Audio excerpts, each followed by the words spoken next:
Hello guys, आप सभी का स्वागत है तेसी लाइव यूट्यूब चैनल में। तो मैं फिर से आ गई हूँ एक नए ब्लॉग के साथ आप सभी के साथ। आशा करती हूँ कि आप सभी अपने घरों में स्वस्थ और मस्त होंगे। तो मैं क्या कर रही हूँ, आप देख सकते हो कि आज एकदम देसी तरीके से बनाएंगे लहसुन की चटनी। काफ़ी दिन हो गए तो आज मुझे ऐसा लग रहा था कि आज बना के खानी चाहिए। कुछ अच्छा फील कर रहे थे और कुछ टाइम भी था। आज टाइम से लगी थी मैं काम। हमेशा तो मैं सो जाती हूँ शाम को, तो लेट हो जाती हूँ काम में।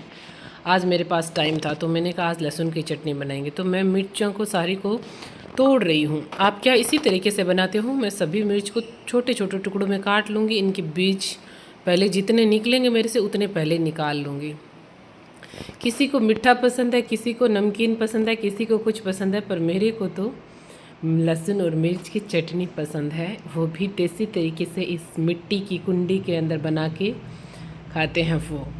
मैंने इसमें भी वॉइस की थी, पर वो वॉइस किसी मिस्टेक से कुछ उसमें ज़्यादा एक्स्ट्रा वॉइस थी बाहर की, तो मैंने उसको बंद कर दिया, वॉइस ओवर किया, क्योंकि बाहर की ज़्यादा आवाज़ परेशान कर रही थी। पास में काम चल रहा है ना, तो वो वॉइस बहुत ज़्यादा आती है साथ में। तो मैंने कहा सारे परेशान हो जाएंगे, लोग सुनेंगे देखेंगे या कान दर्द करने लग जाएंगे फिर, इसलिए मैंने उसको कर दिया है बंद। और ये ले ली है मैंने मिर्च। जितनी मिर्च चाहिएगी उतनी मिर्च ले लो, जितने आपके घर में मतलब सदस्य है उतने। पीछे आपको दिख रही है फ़ोटो, ये हमारे हैं दादा की फ़ोटो जो हमारे गांव के हैं। और ये अन्नपूर्णा माता भी है साथ में, और मोर पंख भी। ये मेरा मंदिर नहीं है, वैसे ही रसोई में लगे। रसोई के अंदर मैं रोटी नहीं बनाती हूँ कभी भी। मेरा देसी तरीके का चूल्हा है जो पीछे बना हुआ है, कभी मैं और दिखाऊंगी। रसोई से मतलब बाहर है, इसमें सिर्फ खाली पड़ा है, इस पर कुछ नहीं रखा है, सिर्फ ये फ़ोटो रख दिया है। शाम को अगरबत्ती कर देती हूँ दादाजी के, और बस इतना ही रखते हैं। मुझे अच्छा नहीं लगता है किचन के अंदर खड़ा होकर खाना बनाना।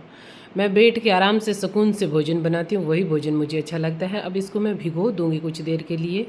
तो इसमें मैं थोड़ा सा पानी डाल दूँगी, क्योंकि कोई छाछ में भिगोता है, कोई दही के अंदर भिगोता है, पर मैं इसको पानी डाल के भिगोऊँगी। छाछ और दही वाली मुझे पसंद नहीं है।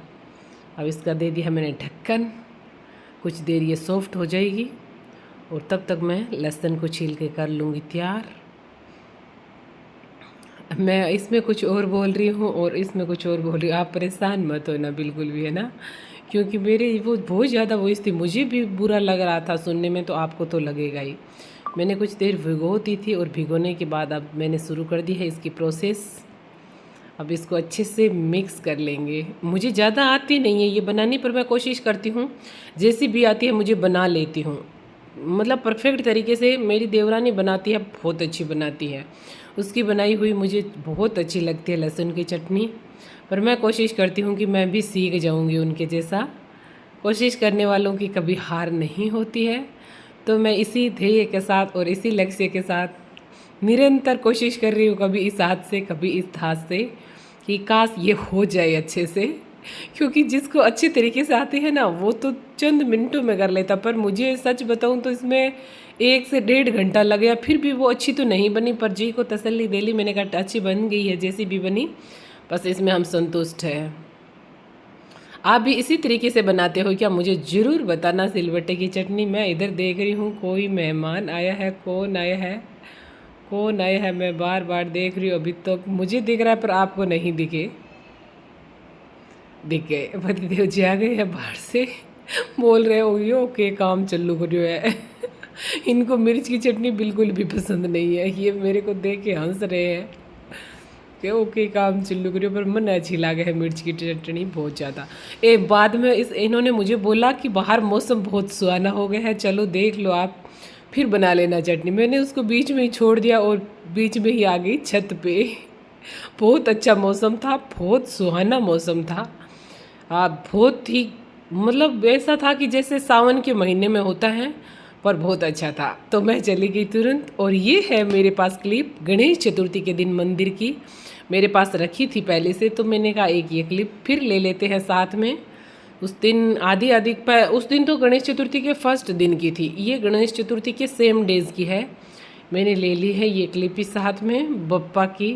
क्या आपके सभी के गांव में, शहर में बप्पा को इसी तरह से सेलिब्रेशन करते हैं? बप्पा का बर्थडे इसी तरह से मनाते हैं क्या?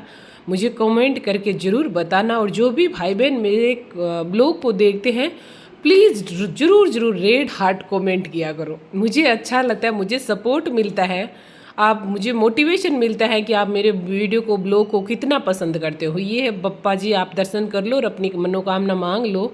ये है डूडी पेट्रोल पंप के पास बीकानेर। ये कान गणेश जी का मंदिर है और ये कान गणेश जी हर भक्त की अपनी मनोकामना पूर्ण करते हैं, कान में सुनते हैं। ये कितना अच्छा मेला जैसा लगने लगा धीरे धीरे। जैसे मैं 15 साल पहले यहाँ आती थी ना, इतना कुछ नहीं था। अब धीरे धीरे ये ऐसे कन्वर्ट हो गए हैं मेले के अंदर। बहुत अच्छा लगता है। बच्चों के लिए खिलौने भी है, झूले भी है, आइसक्रीम है, गोलगप्पे भी है, सब कुछ है। बीकानेर वालों को चटपटी चीज़ों का ज़्यादा शौक है, तो चटपटी सारी चीज़ें हैं। यहाँ से हमने घर के ले ली है प्रसाद, माला और धूप और गुड़ तो घर पे मिल ही जाता है। वो सारी चीज़ें मैंने ले ली। मैंने कैमरे को, है ना, मुझे अभी तक शर्म आती है, उतना मैं कंफर्टेबल महसूस नहीं करती हूँ, पर मैंने जैसे जैसे फ़ोन को हाथ को बराबर करके रखा है और धीरे धीरे सारी क्लिप जितनी मुझसे हो रही है उतनी ले रही हूँ। मैं आपको लोकेशन दिखा दूँ कि आप कोई भी कान गणेश जी मंदिर के दर्शन करने आओ तो आपको परेशानी ना हो, इसलिए मैं ये क्लिप ऐड कर रही हूँ इसके साथ। गणेश चतुर्थी थी तो जाहिर सी बात है घर के गणेश बप्पा को, गणपति बप्पा को तो मनाना ही है। तो मैं जैसे तैसे करके, मुझे डर तो बहुत लगा, पर चढ़ गई हूँ इस स्टूल के ऊपर, क्योंकि बप्पा जी विराजमान है मेरे गेट, मेन एंट्रेंस गेट के जस्ट ऊपर। क्योंकि सर्वप्रथम पूज्य देव है वो गणपति बप्पा जी है। तो ये यहाँ पे मैंने, हमारे यहाँ पत्थर की मूर्ति लगी हुई है बप्पा जी की, जो बहुत अच्छी, बहुत सुंदर मूर्ति है। इस मूर्ति की जो ऊपर वर्क किया हुआ है वो हमारे जो गेट बनाए थे कारीगर, उन्होंने ही किया था। उन्होंने यहाँ पे स्थापना की थी, सारा कुछ उनका ही किया हुआ है। तो मैं मंदिर दर्शन भी कर ली और वापस अब शाम के समय घर आए। सभी ने बप्पा को सुबह मनाया, पर मैं थोड़ा सा अलग तरह की हूँ, पता नहीं मेरा ऐसा क्यों विचार है। मैंने कहा मैं शाम को मनाऊँगी। तो पप्पा को मैंने माला चढ़ा दी है फूलों की, और पान का भी भोग लगा दिया है। और कुछ फूल लेके आई थी मैं, फूलों से भी फूलों की बारिश कर दी है बप्पा जी के ऊपर। और ये है बूंदी के लड्डू। तो बप्पा को लड्डू बहुत पसंद है, मोदक का ही भोग लगता है, तो मैंने भोग लगा दिया है लड्डू का। कि ज़्यादा कुछ तो भाई मैं जानती नहीं हूँ, इतनी तो मैं ज्ञानी एक्सपर्ट हूँ नहीं। जितना मेरे से होता है उतने में मन में सुकून हो जाता है, मन की शांति बहुत होती है कि बप्पा को जैसा मैं जानती थी वैसा मेरे तरीके से कर लिया, क्योंकि सबका अपना अपना अलग अलग तरीका है। जय श्री श्याम।